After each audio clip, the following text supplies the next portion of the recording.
Ẹ kú dédé àsìkò yìí ẹ̀yin èèyàn wá ní gbogbo ibi tí ẹ ti ń gbọ́ wa. Ìròyìn káyégbó òun ni mo mú wá fún yín.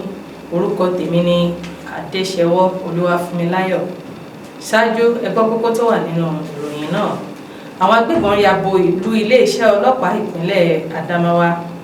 Ọ̀rẹ́ kan gé ọwọ́ ọ̀rẹ́ rẹ̀ látàrí rògbòdìyàn tó súyọ lórí ohun mímu elerindodo.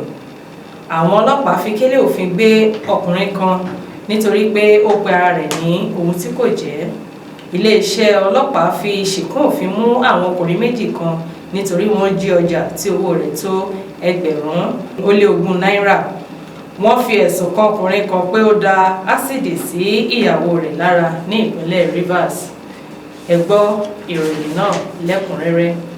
Tẹlifíṣàn kan àrà ọ̀tọ̀ tí aráyé fẹ́. Prison 24 TV láyé sọ. Àtótó aréde pàkó yí bàbá mọ̀gánà àǹfààní ńlá ló wọlé tọ̀ wá wáyé o. Àǹfààní láti darapọ̀ mọ́ iléeṣẹ́ amóhùnmáwòrán àti rédíò orí ẹ̀rọ ayélujára kan nílẹ̀ yìí. Prison 24 TV jígí alára rédíò tó kalẹ̀ ká sílùú Ìbàdàn. Iléeṣẹ́ tẹlifíṣàn tí wọ́n mọ̀ mọ́ àwọn ètò àtàtà lóríṣiríṣi ni. Àǹfààní ńlá rèé o fún gbogbo ẹni tó ní ẹ̀bùn àti ọgbọ́n àtinúdá láti wá fi ẹ̀bùn tiyín náà hàn. Kẹ́yìn náà lè di ìlúmọ̀ọ́ká gbóhùnsáfẹ́fẹ́. Akọ́ṣẹ́mọṣẹ́ agbóhùnsáfẹ́fẹ́ lédè Yorùbá pọ́nbélé àti Gẹ̀ẹ́sì ni wọ́n ní. Tàbí akọ̀ròyìn àti akàròyìn eré ìdárayá àti bẹ́ẹ̀ bẹ́ẹ̀ lọ lédè Yorùbá àtèdè Gẹ̀ẹ́sì. Ayàwòrán cameraman. Aṣọ àwòrán pọ̀ editor. Onímọ̀ nípa ìwádìí ìtàn documentary researcher. Onímọ̀ nípa ìpolongo ọjà lójú òpó ayélujára. E-marketer àti akọ̀wé secretary. Àǹfààní tún wà fún ẹni tí ò tí ì máa gbóhùnsáfẹ́fẹ́ ya àwòrán so àwòrán pọ̀ àti bẹ́ẹ̀ bẹ́ẹ̀ lọ ṣùgbọ́n tó gbàgbọ́ wípé o lè kọ́ṣẹ́mọṣẹ́ lórí ẹ̀. Àwọn nọ́mbàs wọ̀nyí ni kẹ́ ẹ pè fẹ́kúnrẹ́rẹ́ àlàyé o 0705 058 0241 àti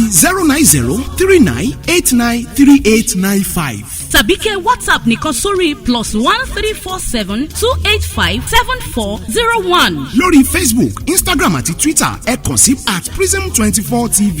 wá lo ẹ̀bùn tiẹ̀ náà níbi táyé ó ti gbà ọ́ ní Prism 24 TV jígí alára rédíò a máa retí yín o. Prison 24 TV jígí alára rédíò ní gbogbo àwọn tó dá mọ̀ ń gbọ́.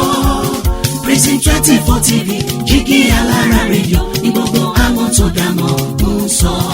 Tẹlifíṣàn kan àrà ọ̀tọ̀ tí aráyé ń fẹ́. Prison 24 TV láyé sọ.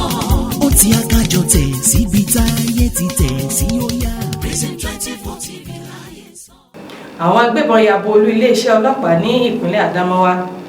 Àwọn agbébọn ni wọ́n ya bo olú iléeṣẹ́ ọlọ́pàá tó wà ní Jimeta ní ìjọba ìbílẹ̀ Yola North ní ìlú Adamawa ní òwúrọ̀ kùtù ọjọ́rú, èyí tí ó dá àwọn ènìyàn àdúgbò náà tó dà wọ́n sínú ìdààmú. Alukoro fún iléeṣẹ́ ọlọ́pàá ọ̀gá àgbà Sulaiman Ngoroje fìdí ìṣẹ̀lẹ̀ náà múlẹ̀, ó sì ní ohun gbogbo ń lọ bí ó ti yẹ. Ngoroje sọ wípé àwọn tó ti mọ àwọn ọ̀bàyéjẹ́ tí ó ṣe iṣẹ́ náà. Ìròyìn kan sọ pé iṣẹ́ ọwọ́ àwọn ọmọ ológun òun ni láti gbẹ̀san ikú ọ̀kan lára wọn èyí tí àwọn ọlọ́pàá pa, ṣùgbọ́n ìwádìí ṣì ń lọ lórí rẹ̀. Ọ̀rẹ́ kan gé ọwọ́ ọ̀rẹ́ rẹ̀ látàrí rògbòdìyàn tó súyọ lórí ohun mímu elerindodo. Àwọn ẹ̀yà Fúlàní tí wọ́n ń gbé ní Ògùnmákin ní ìpínlẹ̀ Ògùn ni wọ́n wà nínú hílàhílo àti àìbalẹ̀ ọkàn ní ọjọ́ Ajé nígbà tí àwọn ọ̀rẹ́ méjì kan tí orúkọ wọn jẹ́ Abdullahi Audu àti Usman Mohammed fẹ́rẹ̀ gba ẹ̀mí ara wọn látàrí ìfàkájà tó wáyé láàrin àwọn méjèèjì nítorí ìgọ̀tí elerindodo. Ìròyìn fi tó wa létí pé Audu ni ó kọ́kọ́ bẹ̀rẹ̀ rògbòdìyàn ọ̀hún nígbà tí ó fa àdá yọ tí ó sì fi gé Mohammed lọ́rùn ọwọ́. Nígbà tí Mohammed rí ọwọ́ rẹ̀ nílẹ̀, òun náà fa ọ̀bẹ yọ ó sì fi gún Audu níkùn, ní èyí tí ó jẹ́ ọ̀nà tí òun náà gbà gbẹ̀san kí àwọn ènìyàn tó là wọ́n. Ìwádìí tó lóòrìn sì ń tẹ̀síwájú lórí ìṣẹ̀lẹ̀ náà. Àwọn ọlọ́pàá fi kélé òfin gbé ọkùnrin kan nítorí ó pe ara rẹ̀ ní ohun tí kò jẹ́. Iléeṣẹ́ ọlọ́pàá ti ìpínlẹ̀ Delta ni ó ti fi kélé òfin gbé ọkùnrin kan tí orúkọ rẹ̀ ń jẹ́ Samson Ibiloma nítorí ó fi ara rẹ̀ pe akọ̀wé àgbà fún ìjọba ìpínlẹ̀ náà, Dókítà Kingsley Emu, àti àwọn ògbóǹtarìgì iléeṣẹ́ ìjọba mìíràn. alukoro fún iléeṣẹ́ ọlọ́pàá ọ̀gá àgbà Bright Edafe sọ di mímọ̀ nínú ọ̀rọ̀ rẹ̀ tí ó sọ nílùú Àsàbà ní ọjọ́ Ìṣẹ́gun. Ó tẹ̀síwájú pé wọ́n ti fi onírúurú ẹ̀sùn kan ọ̀gbẹ́ni yìí ṣáájú ìṣẹ̀lẹ̀ yìí.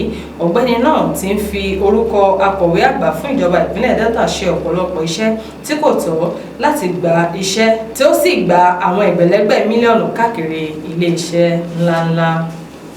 Iléeṣẹ́ ọlọ́pàá fi ṣìkún òfin mú àwọn ọkùnrin méjì kan nítorí wọ́n jí ọjà tí owó rẹ̀ tó ẹgbẹ̀rún náírà.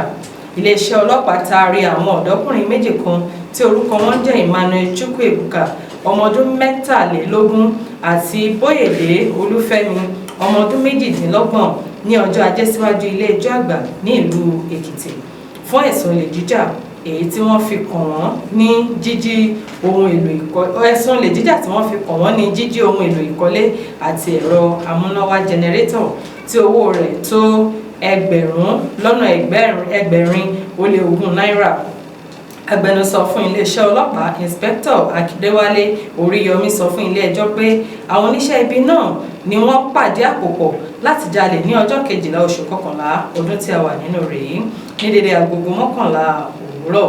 Ó tẹ̀síwájú wípé ní ọjọ́ yìí kan náà ni àwọn afurasí wọ̀nyí tó jí sìmẹ́ǹtì funfun tí ìwọ̀n rẹ̀ tó 70 kílò pẹ̀lú ẹ̀rọ amúnáwá èyí tí ó jẹ́ ti ọ̀gbẹ́ni Dúrójayé Emmanuel. Agbẹjọ́rò fún àwọn olùjẹ́jọ́ wá rọ ilé ẹjọ́ láti gba onídùúró wọn tí ó sì fi dá ilé ẹjọ́ lójú pé wọn kò ní sá lọ. Adájọ́ fún ilé ẹjọ́ náà wá gba onídùúró wọn pẹ̀lú $80 náírà fún ẹnì kọ̀ọ̀kan. Ó wá sún ìgbẹ́jọ́ sí ọjọ́ 17 oṣù kìíní ọdún 2024. Wọ́n fi ẹ̀sùn kan ọkùnrin kan pé ó da ásìdì sí ìyàwó rẹ̀ lára ní ìpínlẹ̀ Rivers. Ẹ̀kúnrẹ́rẹ́ ìṣẹ̀lẹ̀ náà kò tí ì fìdí múlẹ̀ ní àsìkò tí ìròyìn wáyé, ṣùgbọ́n ohun tí a gbọ́ ni pé ìṣẹ̀lẹ̀ náà ṣẹlẹ̀ ní agbègbè Òyìnbó ní ìlú Port Harcourt. Olùgbé ní ìlú Port Harcourt kan Uche Grace, ẹni tí ó fi àwòrán obìnrin náà léde lórí ẹ̀rọ ayélujára ní òpin ọ̀sẹ̀, sọ wípé ọkùnrin náà tó gún ìyàwó rẹ̀ lọ́bẹ nítorí ohun jíjẹ. Ó sọ síwájú pé ìgbéyàwó jẹ́ fún ayọ̀ àti ìdùnnú. Ó ní ṣùgbọ́n kò rí bẹ́ẹ̀ ní ọ̀dọ̀ ọkùnrin yìí. Ìwádìí tó lọ́rìn sì ń tẹ̀síwájú lórí ìṣẹ̀lẹ̀ náà. Kò ní jù báyìí lọ lórí ìròyìn Káyégbọ́ fún ti òní. Orúkọ mi ni Adesewo Funmilayo.